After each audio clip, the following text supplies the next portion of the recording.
It was just after midnight when the doorbell rang. I remember because I was brushing my teeth, wearing nothing but boxers, and one of those old college t-shirts I never threw out, and I nearly choked on the foam when I heard the chime. I live alone, small apartment, 3rd floor, barely enough room for my books and the cat I don't have. Nobody rings my doorbell at midnight, not unless it's an emergency. Or a mistake. I spit, wiped my mouth, and padded barefoot to the door. I didn't check the peephole. I should have. I opened it, and there he was. Eli, my best friend's little brother. Except he wasn't little anymore.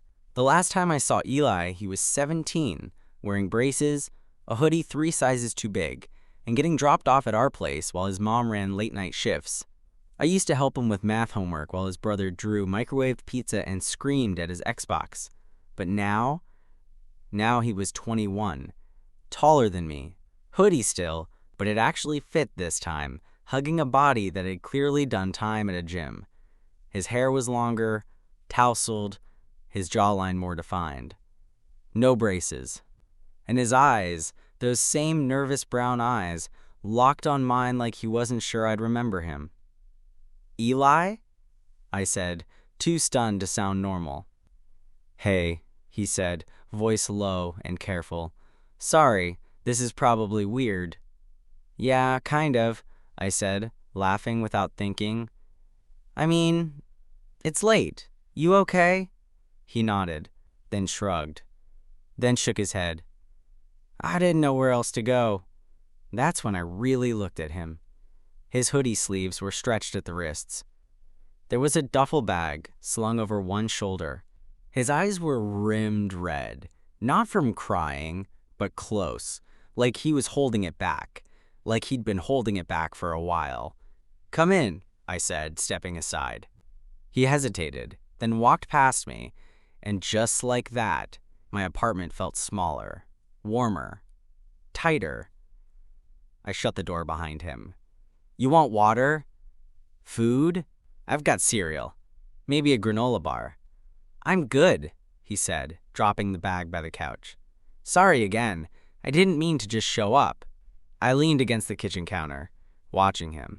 He hadn't changed in all the ways that mattered. Still quiet, still awkward, still had that thing where he wouldn't sit until invited. What happened? I asked. He didn't answer right away. Then, finally, I moved out. I blinked. You were living with Drew, right? He nodded. It's complicated. That didn't surprise me. Drew had always been kind of an ass. Not malicious, just careless, self-centered. The kind of guy who thought being older gave him a pass to always be right. I hadn't seen him in a year, and I wasn't exactly rushing to fix that.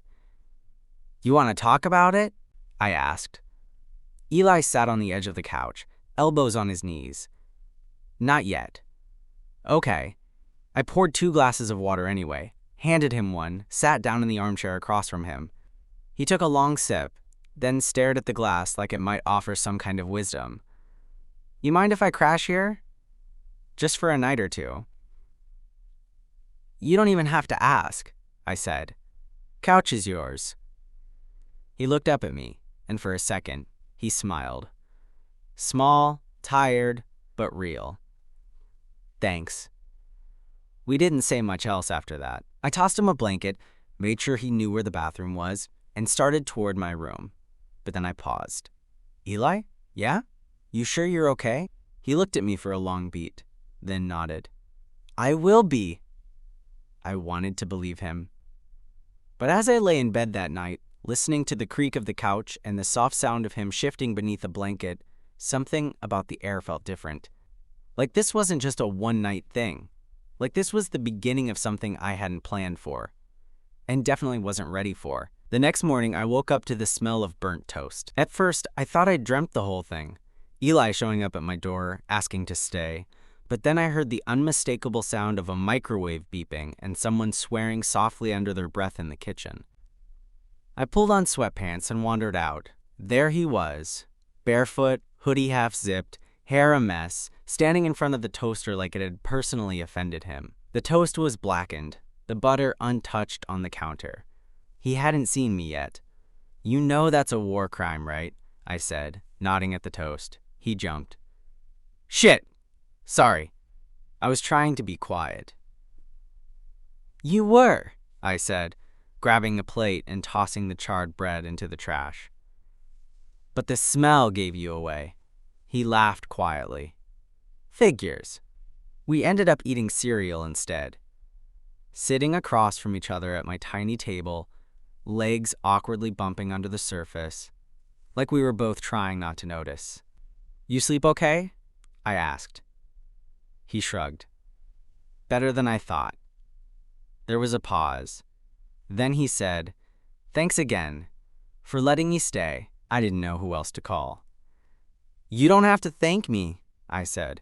You know that, right? He nodded, but his eyes didn't quite meet mine. I didn't push. Not yet. After breakfast, I went to shower. When I came out, he was standing at the window, arms crossed, staring out at the street like it held answers. You can stay as long as you need, I said. He turned, surprised. I don't want to be a burden. You're not. He opened his mouth like he wanted to argue, then thought better of it, just gave a small nod, and sat back down on the couch, grabbing the blanket from last night and pulling it over his lap like armor. It stayed that way for most of the day. Quiet. Unspoken things hanging in the air between us. I worked from my laptop, he scrolled his phone. Sometimes we'd say something about a meme, a news story, some dumb joke, but we didn't talk about the obvious. That night, I made pasta. He offered to help. We bumped hips in the kitchen more times than made sense in that small space. At one point, he leaned in to reach for the strainer, and his shoulder brushed mine. He didn't move away. Neither did I. Later, after dinner, we watched a movie. Not because we cared about it, but because it gave us an excuse not to talk. We sat on opposite ends of the couch at first, but by the halfway mark, he'd shifted closer. He didn't say anything, but his foot brushed mine under the blanket. Once. Then again, subtle. Like he was testing the waters. I didn't pull away. When the credits rolled, I turned to look at him. He was already looking at me. Something passed between us then. Something quiet, heavy, unspoken. He looked at me like he knew I'd thought about this, knew I wasn't just letting him stay here out of charity, knew that I'd noticed the way he'd filled out, the way his voice dropped at the end of sentences, the way he smiled less now. But when he did, it hit harder. But he didn't say anything, and neither did I. Instead, I stood up, said goodnight, and went to my room. He didn't follow, but I could feel him. Like gravity. Pulling, quietly, just enough to keep me awake. The third night, something shifted. It was subtle, not an explosion, just a slow tension that settled in and stayed. Like the moment before thunder, when the air feels too quiet and too full at the same time. We ate late, leftover pasta and whatever snacks I had left in the cupboard. He made a joke about how my fridge was barely surviving, and I told him to shut up unless he was planning to go grocery shopping. Then we watched something dumb on TV. Some reality show he swore was ironically entertaining. I don't remember the name. I wasn't really watching it. I was watching him. He laughed with his whole face. Still had that crooked front tooth. Still covered his mouth when he smiled too hard, like he didn't know how nice it was to see. At some point, I realized we were sitting closer than usual. Like, way closer. He was half under the blanket, his thigh pressed against mine, and when he leaned over to make some snarky comment, I felt his breath on my jaw. I turned to look at him, and he didn't move, didn't blink, didn't smile. He just stared. And then he said it. I don't think I'm straight anymore. My chest tightened. I didn't say anything at first. I didn't know what to say. That wasn't a sentence you responded to casually, especially not from someone you used to help with homework while his brother played Halo in the next room. But I saw it in his eyes, the way they flicked down and then back up, the way his lips pressed together like he was already bracing for rejection. Okay, I said, slowly. Do you want to talk about it? He let out a breath. Not really. Just wanted to say it, I nodded. All right. He went back to watching the screen. Or pretending to. But his leg stayed pressed against mine.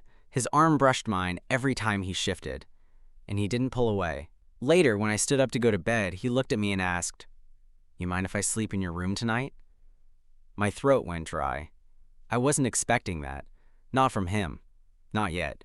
"Eli, I don't mean like that," he said quickly. "I just don't want to be alone tonight." I nodded. "Okay."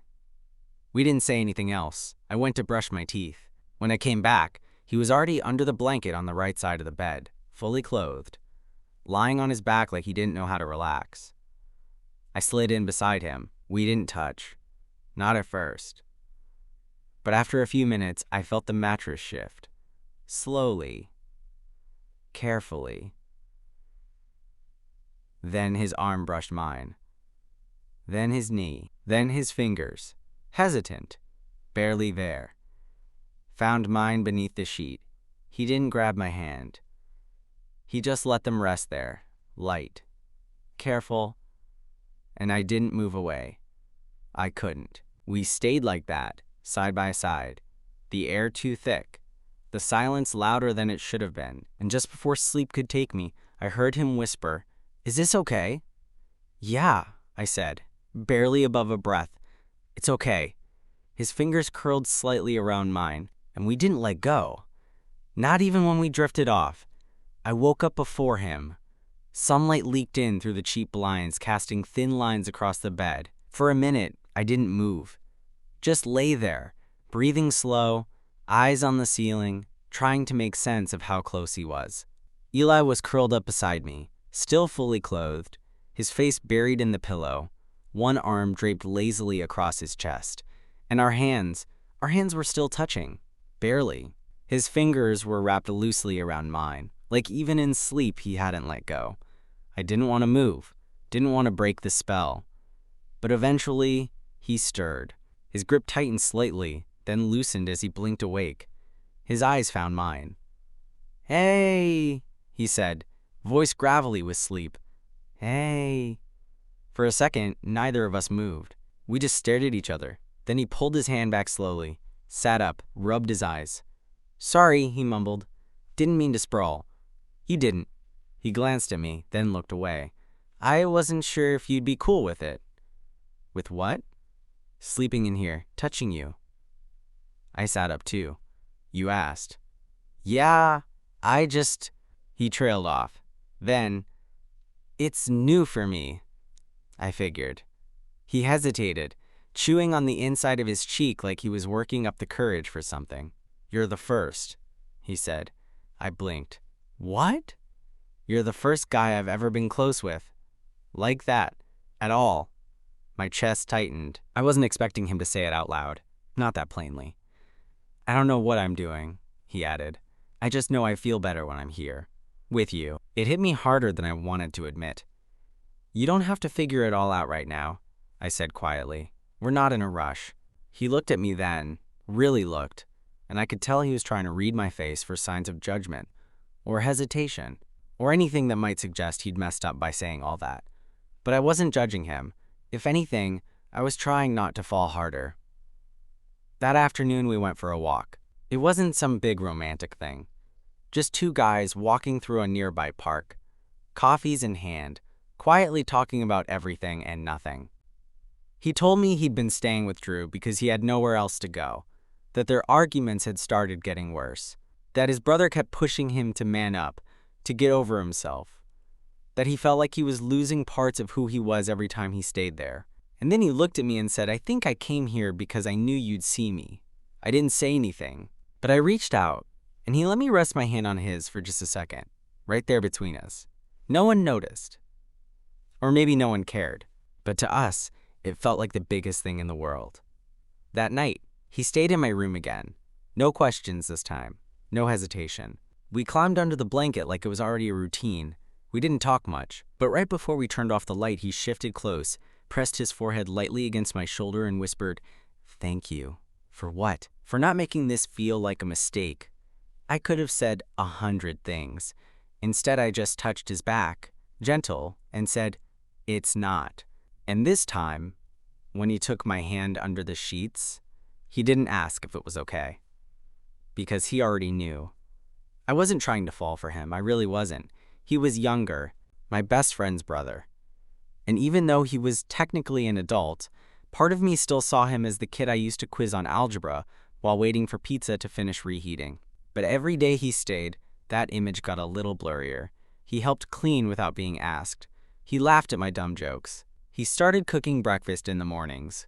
Badly, I should note, but it was effort. He wore that same hoodie every day, sleeves pulled over his palms like he was still hiding in plain sight. But more and more, I noticed how his shoulders relaxed when he was here, how his smile came quicker, how his eyes lingered on me a little longer every time I caught him watching. It was the fourth night he stayed in my bed. This time, we were lying face to face in the dark, close enough that I could feel the warmth of his breath against my cheek. He hadn't said anything in a while. Then he whispered, "Do you ever think about kissing me?" My pulse spiked. He was looking at me like he already knew the answer. I swallowed. "Yeah, I think about it." His voice came quieter now. "I think about it too." We didn't move. I could have leaned in. So could he. But we didn't. Instead, he reached out, slow and uncertain, and placed his hand against my chest. "Your heart's beating fast," he said. "So's yours," I whispered. Another long pause. Then, barely audible, "Is this what you want?" I looked at him in the dark. His face was close, eyes wide open, mouth slightly parted like he wasn't sure what I'd say.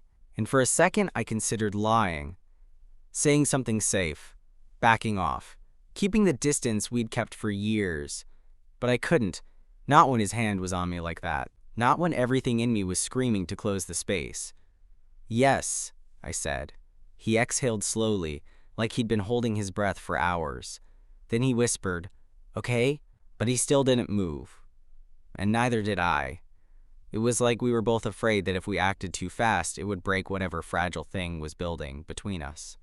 So instead of kissing him, I let my fingers brush his wrist, then slide up his arm, then across his shoulder. He shivered. "You cold?" I asked. He shook his head. "Just nervous." "Me too." He laughed softly, almost a breath. "That makes me feel better." Eventually, we fell asleep like that, still facing each other, our foreheads nearly touching, his hand resting on my chest. And even though we hadn't crossed that line yet, everything in my body knew we were close. So close. Closer than we'd ever been. It happened the next night. Not planned. Not dramatic. Just a quiet moment that turned into something else. We were brushing our teeth, standing side by side in the bathroom, half asleep and barely making eye contact. The mirror was fogged from the shower I'd taken earlier, and the only light came from the hallway behind us.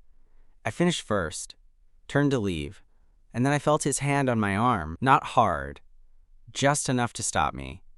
I looked back. He wasn't smiling. He wasn't nervous either. He just said, "Wait." And when I turned fully toward him, he stepped forward. One step. And kissed me. It was soft. Careful. Like he wasn't totally sure it was okay until our mouths actually met. His lips were warm, slightly chapped, and he didn't try to deepen it or rush it. He just held it there, light and real, like he needed to know what it felt like. And then he pulled back. "I'm sorry," he said immediately, but I shook my head. "Don't be." He looked at me, searching for something in my face. Reassurance, maybe. Permission. Clarity. So I stepped in and kissed him again. This time, slower. With intention. His hands found my waist. Mine slid up to his neck, and for the first time since he showed up at my door, I felt his whole body relax into mine. Like he wasn't just testing a boundary, he was crossing it. When we finally broke apart, we didn't speak right away. We didn't need to. He followed me back to the bedroom in silence. And once we were under the covers, he shifted close again, closer than ever, one arm slung across my middle, his face pressed against my chest. "I was scared," he said after a while. "Of what?"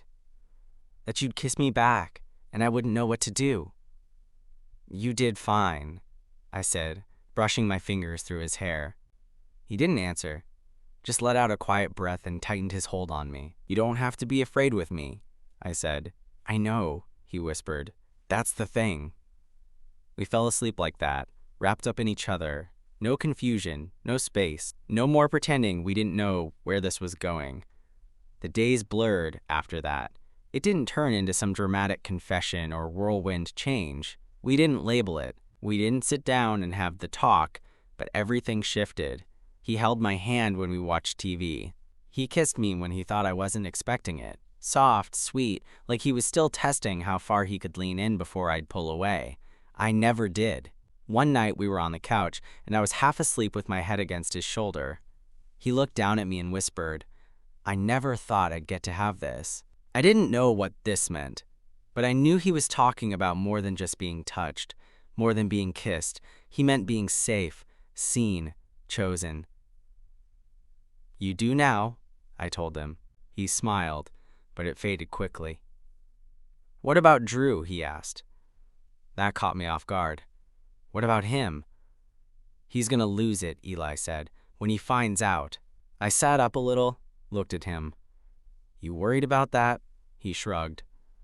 "Not for me. For you. He's your friend." "Not lately. He's still your friend." I exhaled slowly. "Eli, I care about you. What we have, it doesn't feel temporary. And if Drew can't deal with that, that's on him." He looked at me like he didn't quite believe it.